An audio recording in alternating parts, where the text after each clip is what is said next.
Which of the favors of the Lord can you do? When a man just sits down and thinks about the favors that the Lord has granted to him with one eye, not two.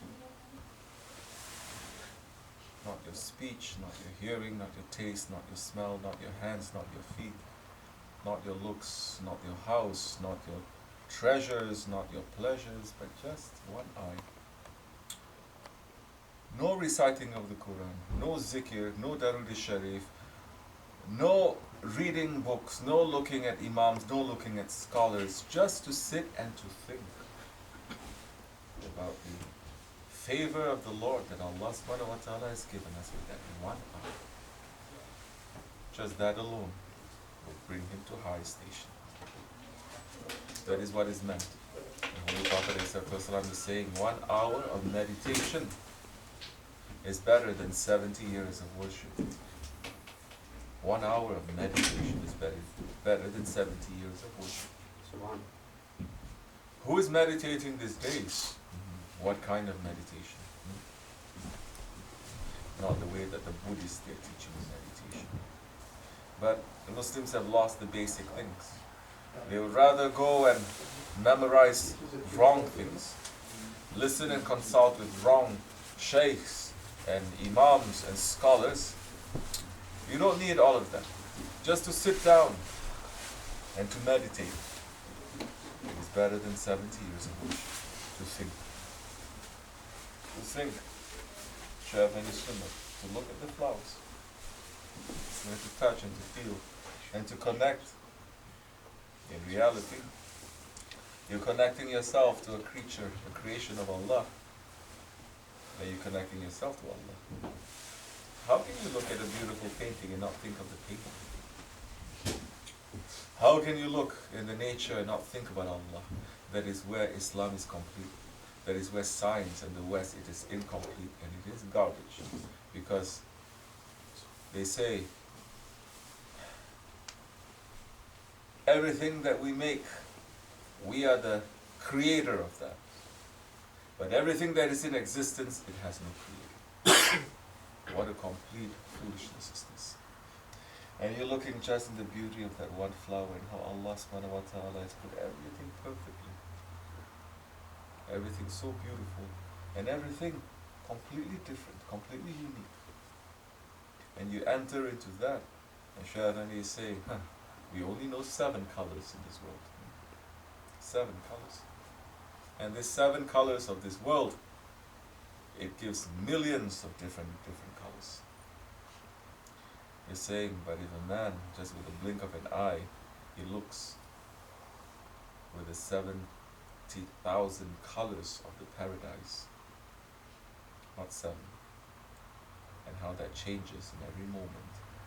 Just from that alone, he's going to fall down dead. He's going to fall to sajda. He's going to say Allahu Akbar with real meaning, not say Allahu Akbar with that ego that so many Muslims that they are doing now in the streets. Not with the love.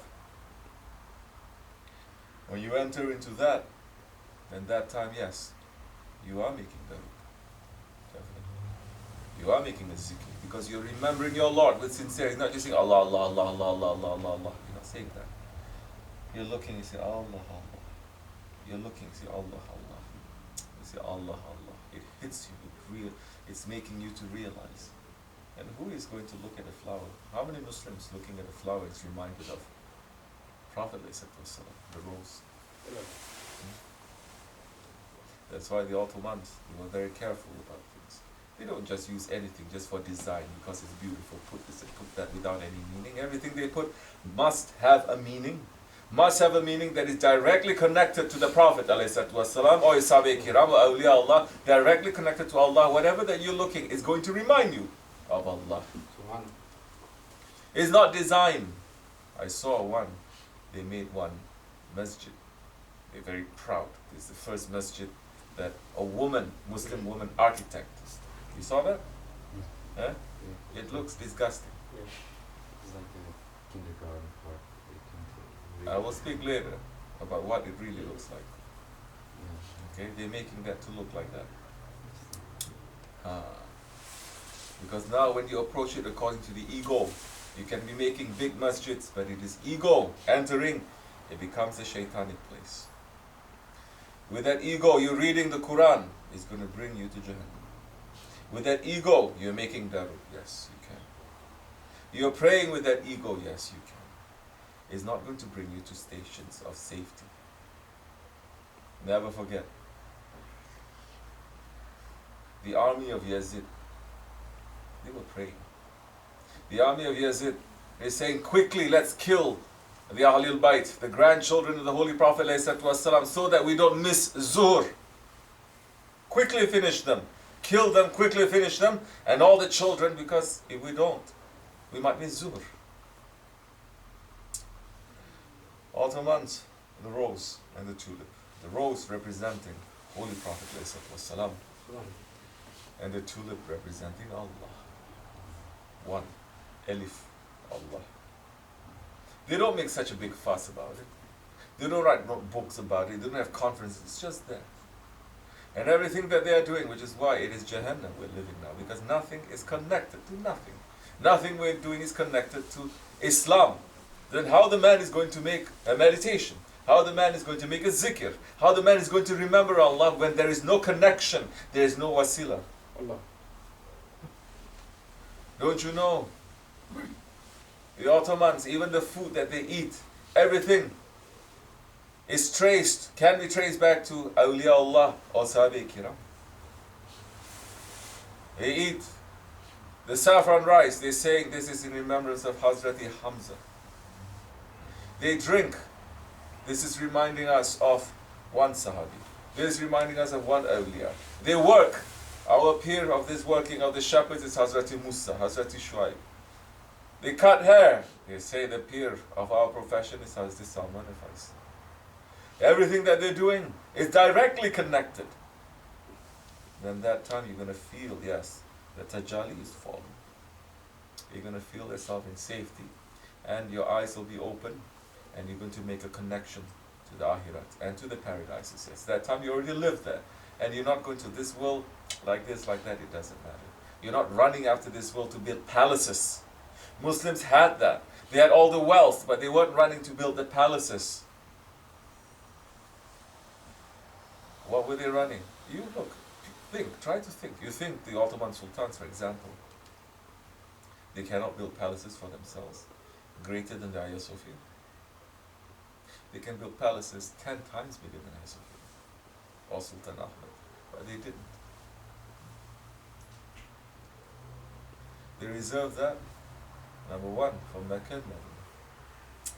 Then, for the tombs and for the jamis, they're putting there. And because they're putting there not with the ego, but Awliya Allah are the ones who come up with the designs and the architecture and everything. So it is a reflection from the heavenly stations. People go in there, you already forget. You're already entering into the circle of remembrance. You already forget. So many non-Muslims just coming into Sultan Ahmed Masjid, they're looking and it's, the spirit comes out. And they say, I want to become a Muslim. They take shahada just looking at the beauty. They're not looking, they're not speaking. Imagine that time they meet an Osmanli living at that time. How are they going to say this is already a Ahli Jannah? Yes, that is dawah. You're living your life. When you live your life, people are going to look at your life and they're going to see the Prophet. And that time is the biggest dawah. Fatiha. Stop. إلا بالله العلي العظيم مدد يا سيدي سيدي استغفر الله